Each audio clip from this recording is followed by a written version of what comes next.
আরে খেপা তুই নামাজ কেন পড়িস নি, তুই রোজা কেন করিস নি, তুই হজ কেন করিস নি, তুই যাকাত কেন দিস নি, তুই ভালো কাজ কেন করিস নি, এটা কেন করিস নি, ওইটা কেন করিস নি।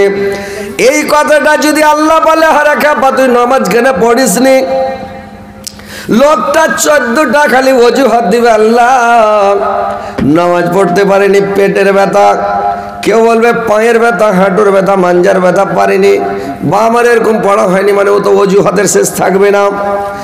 আল্লাহ প্রশ্ন করবেন, ডাকে নিবে। আল্লাহ বলছেন ফাওয়া রাব্বিকা লা নাসআলান্নাহুম আজমাইন, আমি অবশ্যই তাকে প্রশ্ন করব, আম্মা কানু ইয়ামালুন, তার আমল সম্পর্কে জিজ্ঞাসা করব। একটা শহীদকারীকে ডাকা হবে রে ভাই, শহীদকারীকে ডেকে বলবেন, বুখারী শরীফের হাদিস, শহীদকারীকে ডাকানো হবে, ডাকা জিজ্ঞাসা করবে শহীদকারীকে, আচ্ছা তুমি বলো তো তুমি পৃথিবীতে কি কাজ করেছো, তোমাকে তো তুমি কি কাজ করে শহীদ হয়েছ? বললে আল্লাহ আমি তোমাকে সন্তুষ্ট করার জন্য, খুশি করার জন্য, রাজি করার জন্য তোমার হস্তে জিহাদ করে আল্লাহ আমি শহীদ হয়ে গেছি। আল্লাহ বলবেন এটা মিথ্যা কথা, তুমি আমাকে খুশি করার জন্য জিহাদ করনি, যুদ্ধ করনি, শহীদ হওনি, তুমি জিহাদ করেছো, শহীদ হয়েছো কেন জানো? তোমাকে লোক বীর বলবে, যোদ্ধা বলবে, পাহুলমান বলবে, তুমি পাহুলমানে দেখিয়েছ, পৃথিবীতে শক্তি দেখেছ, আমার শক্তি খুব, আমার তাকত খুব, আমি যুদ্ধে লড়ব, আর যুদ্ধে লড়তে লড়তে শহীদ হয়ে যাব, ইতিহাসে আমার প্রমাণ থাকবে যে খুব বীর পাহুলমান ছিল। তোমার মনে একটা উদ্দেশ্য ছিল যে আমার বীর বলে, পাহুলমান বলে একটা প্রমাণ থাকবে, এই বলে তুমি লড়াই করেছো, তুমি আমাকে সন্তুষ্ট করার জন্য তুমি শহীদ হওনি। ফেরেশতাকে বলবে খপ করে ধরে নাও, ওখানে চালা করার ক্ষমতাই থাকবে না, এমন একটা আপনার ভুল ধরে নেবে কিয়ামতের দিন। আল্লাহ এই ভুলটা করেছিলে কেন? কেন কথার উত্তর আছে ভাই, কথা বলেন, কেন কথার উত্তর আছে? তুমি ওখানে গেছিলা কেন? বলে এমনি গেছিলাম। তো তুমি গেলা কেন? বলে একটু দরকার ছিল। কেন গেলা তুমি? একটাই কথা, কেন কথার কোনো উত্তর আছে? কোনো উত্তর নাই পৃথিবীতে, কেন কথার উত্তর নাই। আল্লাহর সামনে কোনো মায়ের লাল কিয়ামতের দিন চালাই করতে পারবে না, কথাই বলতে পারবে না। আল্লাহ যদি বলে দেয় তুমি এই কাজটা করেছিলে কেন, বিনা এজেন্টে, বিনা অর্ডারে, আল্লাহর বিনা অর্ডারে কেউ কথাই বলতে পারবে না। সিরিফ মুহাম্মদ সাল্লাল্লাহু আলাইহি সাল্লাম ছাড়া কোনো লোক কেউ কথা বলতে পারবে না আল্লাহর সামনে। সবাই তারা তারা তারা তারা নাফসি নাফসি, আল্লাহ কি হবে, সবাই কেউ কথা বলতে পারবে না। তো জিজ্ঞাসা করবে, একে ধরো জাহান্নামে ফেলো, শহীদকারী গেলে জাহান্নামে ফেলে দেওয়া হবে। তারপরে একটা খুব দানকারী লোককে, পয়সাওয়ালা লোককে ডাকা হবে, পয়সাওয়ালা লোকটাকে ডেকে জিজ্ঞাসা করা হবে, আমি তোমাকে এত সুন্দর নিয়ামত দান করেছিলাম, তোমাকে পয়সাওয়ালা করেছিলাম, অর্থশালী করেছিলাম, ধনশালী করেছিলাম, তুমি একটা বিরাট পয়সাওয়ালা হয়েছিলে, তো তুমি এত পয়সা করে কামিয়ে এত পয়সার মালিক তুমি হয়েছিলে, তো তুমি এতগুলো পয়সা কামিয়ে তোমাকে যে আমি নিয়ামতগুলো দিয়েছিলাম, তুমি আমার নিয়ামতের কি শুকরিয়া আদায় করেছো বলো দেখে। বললে আল্লাহ আমার ধন সম্পদ আমি মাদ্রাসাতে দান করেছি, মসজিদে দান করেছি, ফকির মিসকিন গরিব দুঃখী ইয়াতীমকে দান করেছি। আল্লাহ বলবে এটাও মিথ্যা কথা, এটাও মিথ্যা কথা। বললে কেন? বললে তুমি দান করেছ, লোককে দেখিয়ে তুমি দান করেছো, তোমার উদ্দেশ্যটা, তোমার মনের উদ্দেশ্যটা ছিল, তোমার দিল বলছিল আমি দান করব, লোক আমার নাম করবে, লোকটা খুব দানি, লোকটা খুব পয়সাওয়ালা, লোকটা এত দান করে তুমি নাম কামার জন্য দান করেছিলা, তুমি আমাকে সন্তুষ্ট করার জন্য তুমি দান করো নাই। লোকটা লাজবাব। আল্লাহ বলবে ফেরেশতাদেরকে ধরো, ফেলো জাহান্নামে, লিও, টানো, ले जावे, धरे ले জাহান্নামে ফেলে দিবে রে ভাই। আবার একটা আলেমকে ডাকা হবে, একটা মুলবি সাহেবকে ডাকা হবে, বলবে শোনো তোমাকে আমি নিয়ামত দান করেছিলাম, তোমাকে আমি ইলম দান করেছিলাম, তুমি ইলম শিক্ষা করার পরে তোমার ইলমটাকে কোন পথে ব্যয় করেছো, কি কাজে লাগিয়েছো তুমি বলো। বলবে আল্লাহ আমি তোমার পথে লাগিয়েছিলাম, তোমার পথে আমি মানে সারাটা জীবন আমি তোমার পথে ব্যয় করেছি জীবনটা। আমার ইলমগুলোকে আল্লাহ তোমার পথে ব্যয় করেছি। আল্লাহ বলবে এই কথাটা মিথ্যা, কারণ তুমি মানে কারি ছিলে। তুমি যখন কেরাত করতে তখন কেরাত করার সময় কারিগুলোকে দেখবেন যখন কেরাত করে কত করে চিল্লায়, কত করে মানে করে কি মাইক্রোফোনে হয় না তখন মুখের আগা থেকে হাত দিয়ে দেয়। বাংলাদেশের কারিগুলোকে দেখছেন কত চিৎকার করছে, যেটা আফ্রিকার কারি, কালো কারিটা আফ্রিকার, এখন বিশ্বের মধ্যে ওই কালো কালো আফ্রিকাটা, আফ্রিকার লোকটা কারিটা, এখন আমার মন বলছে যে মনে হয় বিশ্বের মধ্যে ওই এখন মনে হয় যে বেশি দম ধরে কেরাত করতে পারছে, এত কেরাত করছে যে মনে হয়েছে যে ওরে বাপরে বাপরে লাউক সমুজ সূরাটাকে গোটাই শেষ করে দিয়েছে। আলহামদু সূরাটা শেষ করে ওয়াজ্জহ সূরাটাকেও পাস করে দিয়েছে। এরকম কারি দমের কারি চোখে দেখতে মানে পড়ে না, এত কেরাত করছে। আল্লাহু আকবার। তো যারা আল্লাহকে সন্তুষ্ট করার জন্য কেরাত করছে তো ভালো, আলহামদুলিল্লাহ। আর যারা আল্লাহকে সন্তুষ্ট করবে না, লোককে দেখে নাম কিনবে, আমাকে লোক কারি বলবে, আমাকে লোককারি বলবে, আমার দুনিয়াতে নাম হবে, পৃথিবীতে নাম হবে, নামের উদ্দেশ্যে যদি কেরাত করে তাহলে ভাই ওকে জাহান্নামে নিক্ষেপ করা হবে। বলে তুমি নাম কামার কারণে কেরাত করেছিলে। যারা বক্তারে ভাই এরা যদি শুধুমাত্র পয়সা কামার ধান্দা করে আর ছেলে পিলেকে পয়সা কামার জন্য যদি মানে লেখাপড়া শিখায়, দিন শিক্ষা করে, তাহলে কিন্তু এদেরকেও ধরবে, মানে ধরে গ্রেফতার করবে ভাই। তো কথা হচ্ছে ভাই রে আমার, যেটা কাজ করবেন আল্লাহকে সন্তুষ্ট করার জন্য, আল্লাহর উদ্দেশ্যে কাজ করবেন, বাঁচাস আছে। আর যদি না থাকে তাহলে কিন্তু বাঁচাসের কোনো গুঞ্জাস নাই। তো ভাইরা আমার আলেমকে ডেকে জিজ্ঞাসা করবে তুমি কি কাজ, তুমি ইলমটা কোন পথে ব্যয় করেছো।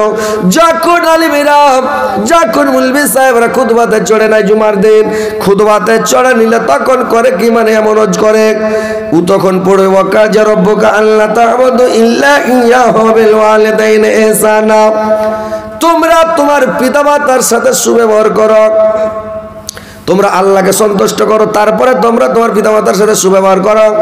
আর তাদেরকে ধমক দিও না, মানে খেখড় মারিও না, জামানির গরম দেখাবে না, তাদেরকে শব্দ বলবে না, মানে এইভাবে তাদেরকে বুঝিয়ে বলে।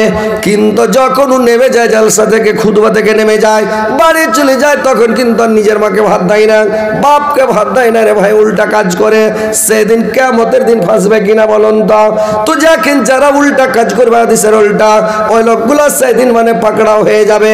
তো কথা হচ্ছে ভাই, যে কোনো কাজ করবেন যেটাই উদ্দেশ্য থাকবে আপনার, উদ্দেশ্যটা যেন আল্লাহকে খুশি করা, উদ্দেশ্যটা যেন আল্লাহকে সন্তুষ্ট করা। কিয়ামতের দিন যখন সমস্ত মানুষকে এভাবে হিসাব নিতে গুনাহগার পাপিষ্ঠীদেরকে যখন ধরে জাহান্নামে নিক্ষেপ করা হবে, জাহান্নাম মানে করেছে কি, ইন্না জাহান্নাম কানাত মিরসাদা, জাহান্নাম উট পেতে বসে আছে, একবারে ফান পেতে বসে আছে, শিকার ধরার তাকে আছে রে ভাই। যেরকম বানের সময়, পানির সময় আপনারা ফাঁস জাল লাগান না, ফাঁস জাল লাগিয়ে ডাঙ্গাতে বসে থাকেন, মাছ যাচ্ছে ধরবো, মাছ যায়, জালে পড়ে যায়, একটা শিকার ধরার তাকে থাকে, ওইরকম জাহান্নাম জাল পাতিয়ে, ফাঁদ পাতিয়ে শিকার ধরার জন্য উঠ পেতে বসে আছে, খালি তাক করে আছে কখন আমি ধরবো। তো জাহান্নাম তাক করে বসে আছে, ইন্না জাহান্নাম কানাত মিরসাদা লিত্তাগিনা মাবা, সেটা তাদের ফিরে আসার আবাসস্থল। লাবাসিনা ফিহা আহকাবা, আর সেখানে তারা যুগ যুগান্তর ধরে তারা বসে থাকবে ভাই, যুগ যুগান্তর, যুগের পর যুগ ওইখানে তারা পড়ে থাকবে জাহান্নামে। যখন জাহান্নামে মানুষ চলে যাবে, রাত আসবে না, দিন আসবে না, মাস আসবে না, বছর আসবে না, কাল আসবে না, যুগের পর যুগ যুগান্তর ধরে পড়ে থাকবে। আল্লাহ বলছেন লাবাসিনা ফিহা আহকাবা, লা ইয়াজুকুনা ফিহা বারদাও ওয়ালা সারাবা। আর সেইখানে যে যুগের পর যুগ পড়ে থাকবে, সেইখানে কোনো ঠান্ডা জিনিসের স্বাদ পাবে না এবং কোনো পানীয় না। ইল্লা হামিমা ওয়া গাসসাকা, সেইখানে গরম ফুটান্ত টকবগা পানি, আর ফুটান্ত টকবগা পানি, আর মানে রক্ত পুজ ছাড়া অন্য কিছু নাই, অন্য কিছু খেতে পাবে না। ওইখানে গরম ফুটান্ত টকবগা পানি, আর পানি তো নয়, ওইগুলো রক্ত পুজ, খালি পুজ, ওইগুলো মানুষকে খেতে দেওয়া হবে রে ভাই। ইল্লা হামিমা ওয়া গাসসাকা জাযাউ বিফাকা, এটাই হচ্ছে তাদের কীর্তি কর্মের উপযুক্ত প্রতিফল। যারা পৃথিবীতে ভালো কাজ করবে না, নামাজ পড়বে না, রোজা রাখবে না, হজ করবে না, যাকাত দেবে না, তাসবিহ পড়বে না, জিকির করবে না, আল্লাহর কাজ করবে না, এরা করবে কি? যারা পৃথিবীতে সুখে থাকবে, শান্তিতে থাকবে, আল্লাহ পাক যখন জান্নাত তৈরি করলো, জাহান্নামকে তৈরি করলো, ফেরেশতাদেরকে বললেন, জিবরাইলকে বললেন, যাও দেখে আসো, আমি জাহান্নাম তৈরি করলাম। জাহান্নামটাকে দেখে আসলাম, দেখে আসে বলল, আল্লাহ জাহান্নাম এত ভয়ানক জাহান্নাম যে জাহান্নামের মধ্যে যত আযাব লাগে সব কিছু আছে, কিন্তু আল্লাহ মানে জাহান্নামে যাওয়ার সময় কোনো বালা বিগড়, কোনো ঝামেলা দেখতে পেলাম না। আল্লাহ বললেন, তুমি জান্নাত দেখে এসো, আমি জান্নাত তৈরি করেছি, জান্নাতটা একবার দেখে এসো, যাও। জান্নাত দেখতে চলে গেলেন।